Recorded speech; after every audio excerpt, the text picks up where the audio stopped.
Hello and welcome to Across Africa. I'm Georgia Calvin-Smith with our weekly look at stories from across the continent. Coming up in the programme, 30,000 South Sudanese remain in displacement camps behind rebel lines. Many stayed hoping to look after the crops and cattle that are their livelihoods. But as violence runs on, many have run out of food in areas where delivery of aid is politically charged. Also, South Africa enters a recession for the first time in 8 years, piling pressure on a government facing corruption allegations and credit downgrades. And in Mali, where doctors are scarce, physicians have turned to technology to treat patients remotely. One foundation's part financing the programme and claims that results have so far been promising. But first, 3 years into their country's civil war, and around 30,000 South Sudanese remain in displacement camps behind rebel lines. But as the violence runs on, many have now run out of food. Delivery of aid to this part of the country is difficult and politically charged, as Simona Foltin reports.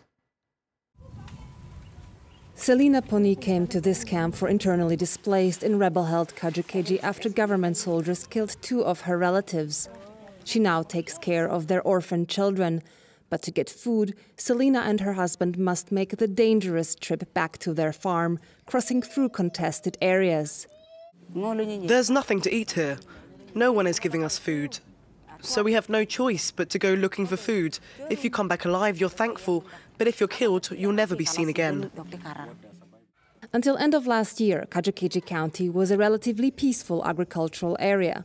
But recent violence has displaced tens of thousands of people, preventing farmers from planting and causing hunger to spread. Most civilians from Kajukeji County have fled to neighboring Uganda, just a few kilometers south of here. But thousands have also taken refuge behind rebel lines in camps like these. While there is relative safety, people are quickly running out of things to eat. And although they've been here for months, aid organizations have yet to distribute food. Relief efforts like this are an unusual sight in opposition-held Kajukeji. The NGO distributing these seeds does so without the government's official approval and doesn't want to be named. Since the beginning of the year, the government has blocked several aid convoys from coming here. There's no food supply to the camps. There's no proper services. Though there are a number of NGOs that have been working or intervened, but there are a little bit of control somewhere, also from the government side. Rebel authorities appeal to aid agencies for more aid to civilians in their areas. Given the widespread grassroots support for the opposition, some of that aid will inevitably make its way into the soldiers' hands. But if help doesn't arrive soon, these people too will have no option but to join the almost 1 million South Sudanese who have already left to Uganda. South Africa is in recession for the first time in 8 years. Unemployment's at almost 28%. Political turmoil's hit the country's credit rating hard, and the state of social services has led to widespread unrest in one of the continent's top economies. Nicolas Chemin tells us more. More bad news for the already troubled Jacob Zuma and South Africa. The country is in a recession for the first time in 8 years. That means the economy contracted for 2 consecutive quarters. Analysts said there had been warning signs. It's something that's already affecting people, so South Africans have already been experiencing this. I think we saw it in the jobs numbers that came out, that unemployment had risen to over 27%, the highest in over a decade. So this is just something that confirms in terms of people's experiences. On the streets of Johannesburg, many South Africans were pessimistic. I won't be able to get an income in any company because now I'll be struggling to get a job. Personally, I'm very concerned. Well, my own opinion, I don't think it's the end of it. It will be hard for us to afford the things for our needs, actually, not even our wants.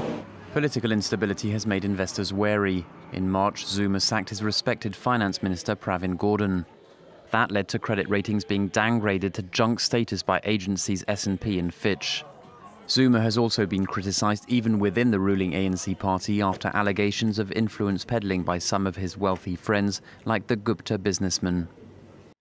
Candidates in the running for Kenya's general elections in August have been drumming up support. Amongst them is an anti-corruption activist who's campaigning to join the system he once denounced. Anti-corruption activist Boniface Mwangi is famous for his headline-grabbing stunts, like burning fake coffins outside Parliament to denounce impunity. The 33-year-old son of a street hawker has often been detained after such protests. But now he's decided to change the system from the inside, and he wants to win a parliamentary seat next August. Mwangi is busy campaigning. In Kenya, you're guilty until proven rich. As long as you're rich, you'll never go to jail. In Kenya, you don't even have to hire a lawyer. Where would you hire a lawyer? You buy the judge. The judiciary is a scarecrow. They just scare people, but they never do anything. Even President Uhuru Kenyatta, who seeks re-election in August, acknowledged last year that his administration has been slow to tackle corruption. But government officials say prosecutions have more than doubled these last 4 years. Today, we have over 500 criminal case files and over 1,000 people in court. We have over 700 asset recovery suits also. Embezzlement is a major problem in Kenya. Just last month, the US suspended $21 million of funding to Kenya's Ministry of Health due to concerns over corruption. Boniface Mwangi has publicly declared his assets and taxes to try and sway voters, and he's challenged his rivals to do the same. To Mali now, where doctors can be scarce, but some physicians have started to turn to technology to treat patients remotely. One foundation, part financing a test program, claims that results have so far been promising, with around 175 cases already diagnosed from afar. The idea is to eventually roll the project out to other African countries. Turning to technology to treat patients remotely. In Mali, skin conditions are widespread and skin doctors are scarce. At this clinic, a pilot program allows healthcare workers to consult with a specialist, thanks to Bogu, an app designed by a Malian programmer. If they have cases of skin disease and they need the opinion of a specialist, they take pictures, which they send us. They go to a platform which gives dermatologists access to the images. Mali only has one dermatologist per million people, and nearly 30% of the population suffer from skin diseases of some variety, ranging from eczema to leprosy. The 18-month programme has helped treat hundreds of patients who can't afford to travel to the capital. When I came to see the doctor, he took pictures, sent them and asked me to come back the next day to get my prescription. We went to buy the tablets and lotion, and I was healed. I didn't need to go anywhere. It was all done in Banamba. It's not just patients benefiting from the technology. It also forms part of a training for doctors and nurses in the field. We teach young people to learn dermatology from these images. In that way, if the image is good, we can make a diagnosis and give advice at a distance. We hope that this project will train health workers and improve the skin health of our population. The idea is to expand the project from Mali to other African countries, reaching remote areas, as long as they can get online. In DR Congo, a former police chief, long seen as the prime suspect in the murder of a prominent rights activist in 2010, has been made a national hero. General John Numbi is one of 8 senior officers recently honoured by President Joseph Kabila, a move that's attracted strong criticism from some quarters. Joseph Kabila's decision has enraged human rights activists in Congo. He has made former police chief John Numbi a national hero. Yet many NGOs consider Numbi to be the key suspect in the murder of activist Floribert Chebeya. In June 2010, the founder of the NGO Voice of the Voiceless was found dead in his car near Kinshasa. The day before, he'd been summoned to police headquarters by Numbi. The current head of the NGO said he's shocked. It's